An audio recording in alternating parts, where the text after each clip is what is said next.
아직도 국가 반란이 발발이 되고 사흘이 지났는데 저는 어제 그 뉴스 보고 깜짝 놀랐어요. 국방부 장관 군사 반란 친위 쿠데타를 건의했다는 사람이 멀쩡하게 아주 평상시처럼 사의를 표명했다고 이야기를 하고 그게 또 보도가 되더라고요. 이게 좀 정상적인 국가입니까? 이건 뭐 비정상도 이런 비정상은 저도 처음 겪어보는데 예. 이게 지금 노멀시 바이러스라고 해가지고 사실은 정상화 편견이라는 정상화 편향이라는 그 정신과학적 용어가 있는데요. 예. 죄송합니다. 제가 목이 쉰 이유는 그날 계엄이 선포됐을 때 국회 앞에 가서 제가 소리를 지르면서 계엄 철폐 독재 타도를 외치다가 지금 제가 목이 쉰 거니까 좀 양해를 부탁드리고요. 그래서 이런 노멀시 바이어스가 끼게 되면 사람들이 비정상적인 상황을 보고서도 너무 비현실적인 것 같아가지고 이게 좀 정상적으로 보여지는 겁니다. 이런 편견까지 들 정도로 지금 매우 저는 심각한 상황이라는 것이고, 뭐 윤석열 대통령에 대한 이야기는 저희가 추후에도 이야기를 할 거니까 찾지로 하더라도 이 국민의힘의 행태를 저는 비판하지 않을 수가 없는 겁니다. 예. 내란과 반란이 일어나도 그 대통령을 지켜서 뭘 좀 더 해먹겠다라는 정말 말도 안 되는 이런 행동들을 보이면서 탄핵을 부결시키겠다? 지금 이렇게 나오고 있거든요. 본인들의 정권 유지가 가장 큰 국가 이익이라고 생각하는 집단이에요. 지금 그런 입장을 보이고 있기 때문에 예. 저는 윤석열을 내란죄로 처단하는 건 당연한 상수고 거기에 부안해동하고 공범으로 역할하고 있는 이 국민의힘의 헌법기관이라는 말이 매우 부끄럽고 무색해진 이 국회의원이라는 자들에 대해서까지도 저는 국민적 심판의 불을 좀 더 지펴야 된다. 저 그렇게 생각합니다. 정권 유지라는 말이 맞느냐? 예. 저는 그 정권에 들어가 있는 개인의 사적 이익을 유지하기 위해서 국가를 이용하고 있다. 저는 그렇게 보고요. 당연하죠. 헌법, 예. 법률, 그리고 어저께 대통령과 면담을 하면서 뭔가 새로운 조치를 취한다고 했는데 알고 보니까 합의를 하고 나왔어요. 탄핵은 안 된다. 그러면 탄핵 이전에 있었던 대통령의 비상계엄 선포를 공당에서 집권 여당에서 어떻게 판단하고 정리할 것인가에 대한 일체의 논의가 없었습니다. 이게 정당이 이럴 수 있습니까? 국회가 침탈당하고 자신이 그들의 이야기에 의하면 들어갈 수도 없을 상황이었습니다. 거기에 대해서 정리와 평가를 하지 않는다. 잘됐다 잘못됐다라는 말은 없어요. 그러면서 오늘 한동훈이 하는 말을 보세요. 탄핵은 하지 않는다고. 탄핵안 통과되지 않도록 노력하겠다. 오늘 아침에 또 이 이야기를 했네요. 그러니까요. 이게 뭡니까? 그러면 불법 군사 반란을 동조하고 대통령의 비상계엄을 정당화하고 그리고 당장 긴급체포해서 구치소에 어디 보내놔야 하는 김영현 국방부 장관의 해임 자진 사퇴를 용인하는 것이다. 이걸 우리 국민들이 저는 질문을 반드시 해야 한다고 봅니다. 예. 김연아 평론가 어떻게 생각하세요? 당장 즉각적으로 윤석열 대통령의 이제 우리 민주공화국에 대한 통치를 중단을 시켜야 되는 것이죠. 그리고 거기에 대해서 역할을 방기하고 있는 사람들에 대한 즉각적인 조치가 필요한 것이죠. 이건 두말할 필요가 없는 거죠. 더 말할 필요가 있겠습니까? 그런데 중요한 거는 왜 저러고 있느냐 아니겠습니까? 뭘 위해서 그러는 거냐? 그러면은 뭐 때문에 그러는 거냐? 저는 거의 지금 상황은 이분들이 그 윤석열 대통령으로 윤석열 정권을 유지해서 끌고 가겠다라는 생각은 아니라고 봐요. 아니다? 그거는 이미 이 사람들은 그 생각 버렸습니다. 진짜로? 오늘 최고위에서 하는 말 보니까 꼭 그런 것 같지는 않은데 일부는 김재원 최고위원은 이렇게 이야기를 했어요. 단일 대우를 유지하자. 이재명과 민주당에게 면죄부를 줄 수 없다. 미친놈 아니야? 김재원이 미친놈 아니야 이거 지금? 말을 해도 됩니까? 예. 말을 해도 되는 말하세요. 건가요? 그게 핵심입니다. 지금 이 사람들의 머릿속에 있는 건 그거예요. 지금 우리가 생각하는 아주 합리적이고 자연스럽고 당연한 조치, 즉각적으로 윤석열 대통령의 통치를 중단해라. 지금 당장 그래서 새롭게 이 다시 판을 짜서 대통령 선거를 해라 라는 요구가 관철될 경우에 누가 대통령이 되느냐? 이재명 대표가 대통령이 된다. 그럴 경우에는 국민의힘 사람들은 큰 피해를 본다. 이거 하나입니다. 그러면 어떻게 할 것이냐? 이미 제가 볼 때 국민의힘 사람들도 윤석열 정권은 끝났다에 동의해요. 제가 볼 때는 오늘 흐름을 쭉 보십시오. 보건복지부 장관이 나와가지고 뭐라고 합니까? 이 정권의 지금 장관이에요. 이 정권의 장관인데 비상계엄에 대해서 뭐라고 합니까? 그 위원이냐고 물어보니까 위원 맞다고 하지 않습니까? 다 탈출하지 않습니까? 난파선의 쥐새끼들처럼 탈출하지 않습니까? 윤석열 대통령 끝났다고 다 생각하는 거예요. 그런데 지금 그냥 이렇게 절차적으로 끝내면 이재명 정권이다. 이건 안 된다. 그러면 앞으로 어떻게 하겠다라는 것이냐? 앞으로 어떻게 하겠다라는 것이냐? 지금 계산이 있는 거예요. 자기들끼리.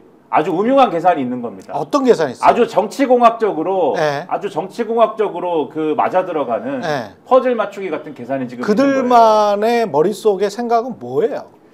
이런 것 같아요. 한동훈 대표의 3대 요구안이 있었지 않습니까? 항상 3대 요구안을 좋아하는데 첫 번째 김용현 장관을 뭐 해임시켜라. 이건 당연한 거니까 말할 필요 없습니다. 뭐 당연 플러스 알파죠. 해임 아까 이제 최경영 기자님 말씀하셨듯이 해임이 필요한 게 아니고 당장 구속을 해가지고 체포해야 돼요. 그렇죠. 네. 체포를 해가지고 당장 구속을 해가지고 아무튼 이 법적 책임을 지게 만들어야 되는 건데 아무튼간에 그 뭐 그런 것이고 두 가지 대통령의 탈당과 내각 총사퇴를 말하지 않습니까? 예. 저는 이게 의미심장한 데가 있다고 봤어요. 왜냐하면 대통령이 탈당을 해야 된다라고 말하는 거는 더 이상 이제 여당이 대통령의 통치를 백업하지 않겠다라는 거 아닙니까? 예. 뒷받침을 안 하겠다. 근데 그러고 나서 내각이 총사퇴를 해야 된다라고 하는 두 개를 같이 결합하게 되면은 그러면은 내각이 총사퇴하고 나서 탈당 상태인 대통령이 내각을 어떻게 구성합니까? 그 내각은 누가 구성하는 겁니까? 어떤 세력이 내각을 채웁니까? 비었는데 누가 채우게 됩니까? 그 거국내각 비슷한 얘기가 되는 거거든요. 그리고 이 시점에 임기가 놀랍게도 윤석열 대통령이 이러한 이 친위 쿠데타를 일으킨 시점은 자기 임기를 반이나 남겨놓은 시점입니다. 놀랍게도 이거 처음 봤어요. 이런 것도 이러한 시점에 임기 반이나 남았는데 거국내각 꾸리라는 거는 대통령한테 이 통치에 대해서 손대라는 거나 마찬가지예요. 그렇죠. 그러면 통치의 지금 시점에 손대라는 거는 남은 임기를 단축하든지 조기에 내려오든지 선택을 하라는 거나 다름이 없습니다. 그럼 제가 보는 앞으로의 프로세스는 당장 한동훈 대표 그렇게 얘기는 안 하지만 윤석열 대통령을 어떻게든 설득을 해서 임기를 줄이든가 아니면 스스로 내려오게 만들든가 이러한 프로세스를 밟지 않으면 안 된다. 이 생각을 앞으로 밀어붙일 것이다 라는 걸로 보여요. 그런데 이 프로세스로 가면 지금 당장 걸림돌이 뭐가 되느냐. 탄핵 소추안 표결이 걸림돌이 됩니다. 이 프로세스에. 왜냐하면 탄핵 소추안을 가결시키지 않습니까? 그러면 대통령이 직무정지 상태가 되잖아요. 그렇죠. 직무정지 상태가 되면 이런 해법이 작동을 안 합니다. 제가 이 말씀을 왜 드리느냐. 대통령을 설득을 해서 스스로 무슨 결단을 내리고 뭐 임기 단축에 개헌을 하고 이 프로세스가 국민의힘과 한동훈 대표한테 왜 줬냐면 이 수단을 택하게 되면 조기 대선의 시점을 유연하게 범여권이 컨센서스를 이뤄서 조절할 수가 있습니다. 이게 왜 중요하냐? 어제 박정훈 의원이라는 사람이 친한계의 무슨 현역 의원 중에 하나라고 하는 박정훈 의원이라는 사람이 이 아주 음흉한 속내를 SNS에 자기가 썼어요. 그래서 말씀드리는 거예요. 예. 뭐라고 썼냐면 이재명 대표의 재판 일정까지 이 정권이 시간을 벌어야 된다라고 썼습니다. 그건 무슨 얘기입니까? 노골적으로 그렇게 썼어요? 그렇게 썼어요. 예. 재판 일정까지 시간을 벌어야 된다? 그렇죠. 즉 무슨 얘기냐? 이재명 대표가 와. 이재명 대표의 뭐 2심이나 또는 대법원에서 어떤 판결이 나올지 모르는 상황인데 혹시라도 이재명 대표가 피선거권이 제한이 되는 어떤 그런 판결을 받으면 그리고 조기 대선이 그 이후에 치러지면 그러면은 이재명 없는 대선을 치를 수 있는 기회가 생기는 거잖아요. 그때 한동훈 대표가 대선에 나가는 시나리오하고 이재명 있는 대선에 나가는 시나리오하고 어느 쪽이 유리하겠습니까? 한동훈 대표 입장에서. 이재명 없는 대선이 훨씬 유리한 거잖아요. 아니 국가보다 자신들의 어떤 정략적 계산 그리고 이런 상황을 만들어 놓고 지금까지 윤석열을 옹호해왔던 자들이 지금은 잘 쥐새끼처럼 빠져나가면서 엑시트 전략과 다시 리엔트리 전략 다시 재진입하는 정권을 유지하는 전략을 취하겠다는 거잖아요. 제가 마무리를 하겠습니다. 네. 이 얘기를.